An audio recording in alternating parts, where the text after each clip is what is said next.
அடுத்து மிக முக்கியமான ஒரு பிரச்சனையை இந்த அரசின் கவனத்துக்கு கொண்டு வர விரும்புகிறேன். இன்னைக்கு தமிழ்நாட்டுடைய சட்டம் ஒழுங்கு நிலைமை எப்படி இருக்குன்னு செய்திகளை பார்த்தா அவ்வளவு கொடூரமாக இருக்கிறது. ஒரு மாசத்துல 200க்கும் மேற்பட்ட பாலியல் குற்றங்கள் நடந்திருக்கு. அதுல 100க்கும் அதிகமான குற்றங்கள் சிறுமிகள் மீதான பாலியல் வன்கொடுமைகள். ஜனநாயக நடைமுறைக்கு எதிராக குழந்தைகளை பயன்படுத்தி பெரியவங்க கிட்ட வாக்கு கேட்டார் என்று இருக்கக்கூடிய முதலமைச்சர். ஆனா அவர் ஆட்சியில குழந்தைகளுக்கும் பாதுகாப்பு இல்ல, பெரியவங்களுக்கும் பாதுகாப்பு இல்லைங்கிற நிலைமை இன்னைக்கு நடந்துட்டு இருக்கு. இந்த புதிய அரசு ஆட்சிக்கு வந்த ஒரு சில நாட்கள்லயே கோயம்புத்தூர்ல 10 வயது பெண் குழந்தைய பாலியல் வன்கொடுமை செஞ்சு கொலை பண்ணியிருக்கிறாங்க. முக்கியமா தமிழ்நாட்டையே உலுக்கிய ஒரு கேஸ், கும்மிடிப்பூண்டியில ஒரு 3 வயது குழந்தை பாலியல் வன்கொடுமை செய்யப்பட்டு புதர்ல வீசப்பட்டு அதன் பின்பு அந்த குழந்தை இறந்தும் போயிடுச்சு. இந்த சம்பவத்துக்கு நீதி கேட்டு அங்க இருக்கக்கூடிய மக்கள்லாம் போராட்டத்துல இறங்கிட்டாங்க. கோயம்புத்தூர்லயும் சரி கும்மிடிப்பூண்டியிலும் சரி 2 சம்பவத்திலுமே மரணமடைஞ்ச குழந்தைகளுடைய உடலை பெற்றோர்கிட்ட முறையா கொடுக்காம வேற இடத்துல காவல்துறை மூலமாகவே அடக்கம் பண்ணிருக்கிறாங்க. இதையெல்லாம் பாக்குறப்போ நாம இன்னைக்கு தமிழ்நாட்டில் தான் இருக்கிறோமா இல்ல உத்தரப்பிரதேசம் மத்திய பிரதேசம் மாதிரி வடநாட்டில் இருக்கோமான்னு எங்களுக்கு சந்தேகம் வருது. சிங்கப்பெண் படைன்னு ஒரு திட்டத்தை முதலமைச்சர் அவர்கள் தொடங்கினார். அந்த திட்டம் வந்த அடுத்த நாளே காவல்துறையை சேர்ந்த ஒரு பொண்ணுக்கு 3 பேர் பாலியல் தொல்லை கொடுத்திருக்கிறாங்க.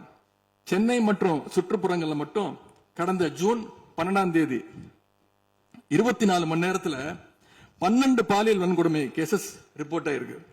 சிங்கப்பெண் படை குற்றவாளிகளை சேஸ் பண்ணுவாங்கன்னு பார்த்தா அவங்களும் கூட ரீல்ஸ் போட்டு போஸ்ட் பண்ணிட்டு இருக்காங்க. மன்னன் எவ்வழி மக்கள் அவ்வழின்னு சொல்லுவாங்க. அதை சிங்கப்பெண் படை ஃபாலோ பண்ணதோன்னு மக்களுக்கு சந்தேகம் வந்துருச்சு. இந்த ஒரு மாசத்துல நடந்த குற்ற சம்பவங்களை எல்லாம் எடுத்து பார்த்தா பெரும்பாலான குற்றவாளிகள் ஆளுங்கட்சியை சேர்ந்தவங்களாவே இருக்கிறாங்க.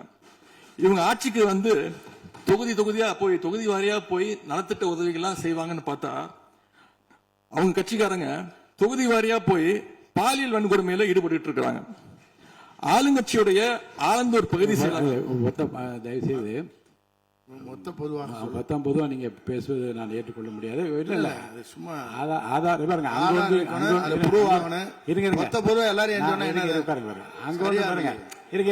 உட்காருங்க.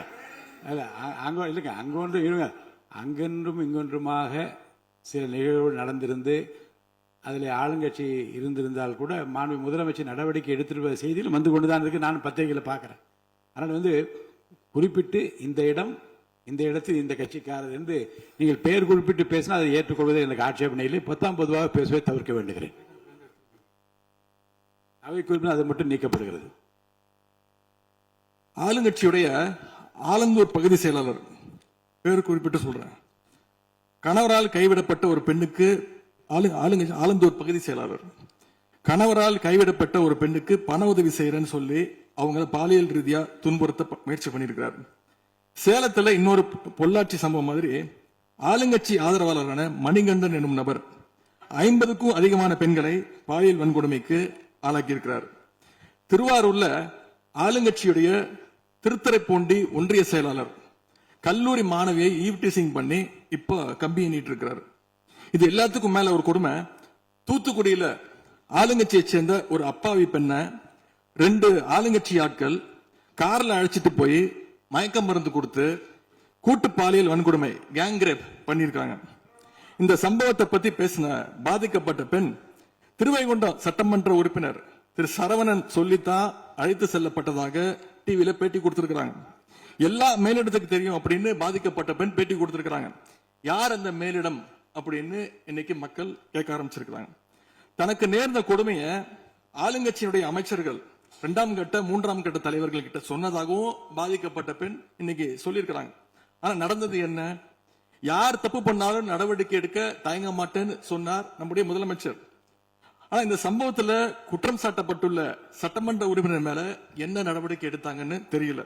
அதுக்கு மாறா பாதிக்கப்பட்ட பெண்ணை கட்சியிலிருந்து நீக்கி இருக்கீங்க.